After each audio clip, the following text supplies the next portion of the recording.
मार्गशीर्ष पूर्णिमा, श्री दत्तात्रेय जयंती।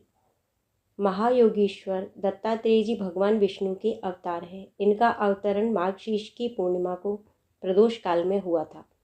अतः इस दिन बड़े समारोह से दत्त जयंती का उत्सव मनाया जाता है। श्रीमद् भागवत के द्वितीय स्कंध 7वें अध्याय के 4 श्लोक में आया है कि पुत्र प्राप्ति की इच्छा से महर्षि अत्रि के तप करने पर दत्तो मया अहमिति यद भगवान स दत्तः, मैंने अपने आप को तुम्हें दे दिया।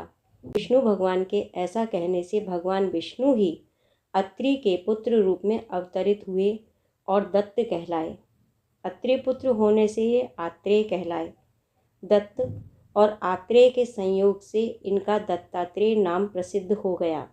इनकी माता का नाम अनुसुईया है, जो सती शिरोमणि है तथा उनका पातिव्रत्य संसार में प्रसिद्ध है। दत्त जयंती के दिन इनकी विशेष आराधना पूजा के साथ महोत्सव संपन्न होता है। इस दिन भगवान दत्तात्रेय के उद्देश्य से व्रत करने एवं उनके मंदिर में जाकर दर्शन पूजन करने का विशेष महत्व है। तो दत्तात्रेय भगवान की जय। आगे सुनते हैं दत्तात्रेय भगवान की पूर्णमासी की कथा। एक बार की बात है, श्री लक्ष्मी जी, श्री सती जी और श्री सरस्वती देवी जी को अपने पातिव्रत्य पर अत्यंत गर्व हो गया। भगवान को अपने भक्त का अभिमान सहन नहीं होता। तब उन्होंने एक अद्भुत लीला करने की सोची। भक्त वत्सल भगवान ने देवर्षि नारद के मन में प्रेरणा उत्पन्न की। नारद जी घूमते घूमते देवलोक पहुँचे और तीनों देवियों के पास बारी बारी जाकर कहा, अत्रि पत्नी अनुसुईया के समक्ष आपका सतीत्व नगण्य है। तीनों देवियों ने अपने स्वामियों विष्णु, महेश और ब्रह्मा से देवर्षि नारद जी की यह बात बताई और उनसे अनुसुईया के पातिव्रत्य की परीक्षा करने को कहा। देवताओं ने बहुत समझाया, परंतु उन देवियों के हठ के सामने उनकी एक न चली। अंततः साधुवेश बनाकर वे तीनों देव अत्रि मुनि के आश्रम में पहुँचे। महर्षि अत्रि उस समय आश्रम में नहीं थे। अतिथियों को आया देख देवी अनुसुईया ने उन्हें प्रणाम कर अर्घ्य, फल, फूल आदि अर्पित किए, किंतु वे बोले, हम लोग तब तक आतिथ्य स्वीकार ना करेंगे जब तक आप निर्वस्त्र हो हमारे समक्ष नहीं आएंगी। यह बात सुनकर प्रथम तो देवी अनुसुईया अवाक रह गई, किंतु आतिथ्य धर्म की महिमा का लोप न हो जाए इस दृष्टि से उन्होंने नारायण का ध्यान किया, अपने पति देव का स्मरण किया और इसे भगवान की लीला समझकर वे बोली, यदि मेरा पातिव्रत्य धर्म सत्य है तो ये तीनों साधु 6 मास के शिशु हो जाएं। इतना कहना ही था कि तीनों देव 6 मास के शिशु होकर रुदन करने लगे।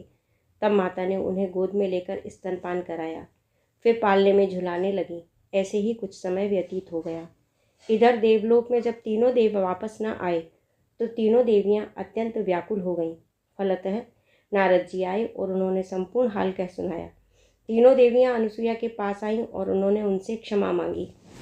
देवी अनुसुईया ने अपने पातिव्रत्य से तीनों देवों को पूर्व रूप में कर दिया। इस प्रकार प्रसन्न हो तीनों देवों ने अनुसुईया से वर मांगने को कहा तो देवी बोली, आप तीनों देव मुझे पुत्र रूप में प्राप्त हों। तथास्तु कहकर तीनों देव और देवियां अपने अपने लोक को चले गए। कालांतर में ये ही तीनों देव अनुसुईया के गर्भ से प्रकट हुए। ब्रह्मा के अंश से चंद्रमा, शंकर के अंश से दुर्वासा तथा विष्णु के अंश से दत्तात्रेय जी का जन्म हुआ। इस प्रकार अत्रि तथा अनुसुईया के पुत्र रूप में दत्तात्रेय जी श्री विष्णु भगवान के ही अवतार हैं और इन्हीं के आविर्भाव की तिथि श्री दत्तात्रेय जयंती कहलाती है। भगवान दत्तात्रेय कृपा की मूर्ति कहे जाते हैं। परम भक्त वत्सल दत्तात्रेय जी भक्त के स्मरण करते ही उसके पास पहुंच जाते हैं। इसलिए इन्हें स्मृतिगामी तथा स्मृति मात्रानुगंता कहा गया है। ये श्री विद्या के परम आचार्य हैं। श्रीमद् भागवत आदि में आया है कि इन्होंने 24 गुरुओं से शिक्षा पाई थी। भगवान दत्त जी के नाम पर दत्त संप्रदाय दक्षिण भारत में विशेष प्रसिद्ध है।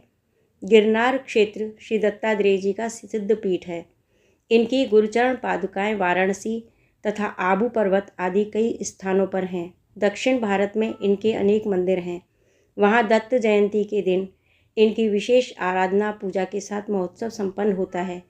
इस दिन भगवान दत्तात्रेय के उद्देश्य से व्रत करने एवं उनके मंदिर में जाकर दर्शन पूजन करने का विशेष महत्व है। बोलो श्री विष्णु भगवान की जय, दत्तात्रेय जी भगवान की जय।